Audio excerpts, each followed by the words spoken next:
ನಡೀತಾ ಇದ್ದಂತಹ ಒಳಚರಂಡಿ ಕಾಮಗಾರಿಯ ವೇಳೆ ತೆರೆದಿಟ್ಟಿದ್ದಂತಹ ಗುಂಡಿಗೆ ಬಿದ್ದು ಹನುಮಂತರಾಜು ಎಂಬ ವ್ಯಕ್ತಿ ಸಾವನ್ನಪ್ಪಿದ್ದಾರೆ. ಕಾಮಗಾರಿ ನಡೀತಾ ಇದ್ದ ಸ್ಥಳದಲ್ಲಿ ಯಾವುದೇ ಸುರಕ್ಷತಾ ಕ್ರಮಗಳನ್ನು ಅನುಸರಿಸದ ಹಿನ್ನೆಲೆ ಈ ದುರ್ಘಟನೆ ಸಂಭವಿಸಿದೆ. ಸ್ಥಳಕ್ಕೆ ಸೋಲ್ದೇವನಹಳ್ಳಿ ಪೊಲೀಸರು ಭೇಟಿ ನೀಡಿ ಪರಿಶೀಲನೆ ನಡೆಸಿದ್ದಾರೆ.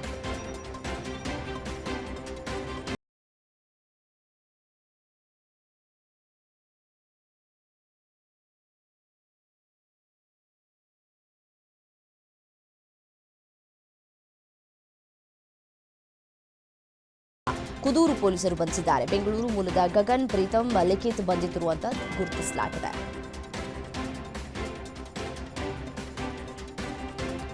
ಬೈಕ್ಗೆ ಟ್ರ್ಯಾಕ್ಟರ್ ಡಿಕ್ಕಿಯಾಗಿ ಸ್ಥಳದಲ್ಲೇ ಬೈಕ್ ಸವಾರ ಮೃತಪಟ್ಟಿರುವಂತಹ ಘಟನೆ ಕೋಲಾರ ಜಿಲ್ಲೆಯ ಮುಳಬಾಗಿಲು ತಾಲೂಕಿನ ಕಪ್ಪಲಮಡುಗು ಬಳಿ ನಡೆದಿದೆ. ಮೃತ ವ್ಯಕ್ತಿಯನ್ನ ರಾಮಮೂರ್ತಿ ಅಂತ ಹೇಳಿ ಗುರುತಿಸಲಾಗಿದೆ. ಮತ್ತೋರ್ವ ಹಿಂಬದಿ ಸವಾರನಿಗೆ ಗಂಭೀರವಾಗಿ ಗಾಯವಾಗಿದ್ದು ಕೋಲಾರದ ಖಾಸಗಿ ಆಸ್ಪತ್ರೆಗೆ ದಾಖಲು ಮಾಡಲಾಗಿದೆ. ಘಟನೆಗೆ ಸಂಬಂಧಪಟ್ಟಂತೆ ಮುಳಬಾಗಿಲು ಗ್ರಾಮಾಂತರ ಪೊಲೀಸ್ ಠಾಣೆಯಲ್ಲಿ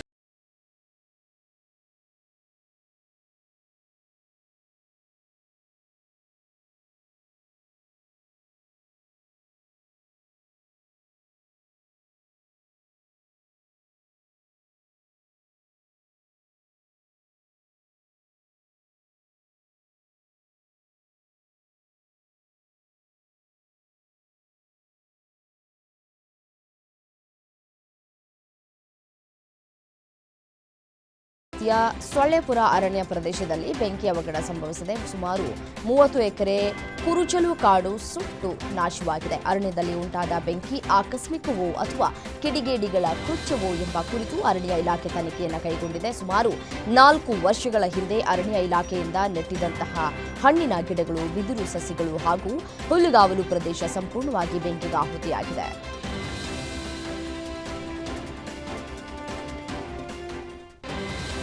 ಚಿಕ್ಕಮಗಳೂರು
ನಾಗೇಂದ್ರನ್ ತಿಳಿಸಿದ್ದಾರೆ.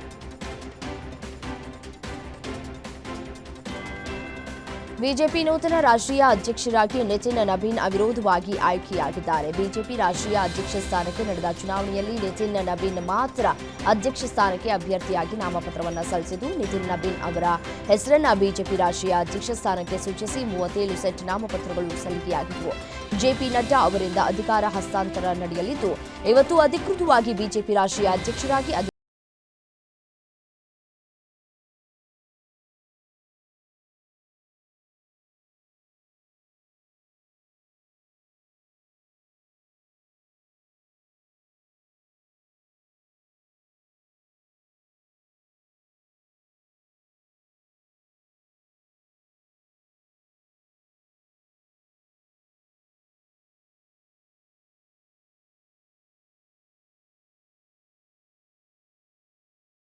ಚಿತ್ರ ಪ್ರವಾಸಕ್ಕೆ ಮುಂದಾಗಿದ್ದಾರೆ. ಉತ್ತರ ಪ್ರದೇಶದ ರಾಯ್ ಬರೇಲಿಯಲ್ಲಿ ಇಂದಿನಿಂದ 2 ದಿನ ಪ್ರವಾಸ ಕೈಗೊಂಡಿರುವ ಅವರು ಮಹಾತ್ಮ ಗಾಂಧಿ ರಾಷ್ಟ್ರೀಯ ಉದ್ಯೋಗ ಖಾತ್ರಿ ಕಾಯ್ದೆ ಸ್ವರೂಪ ಬದಲಾವಣೆ ನಡೆಯ ವಿರುದ್ಧ ಪಕ್ಷದ ಹಿರಿಯ ನಾಯಕರೊಂದಿಗೆ ಸಭೆಯನ್ನು ನಡೆಸಲಿದ್ದಾರೆ.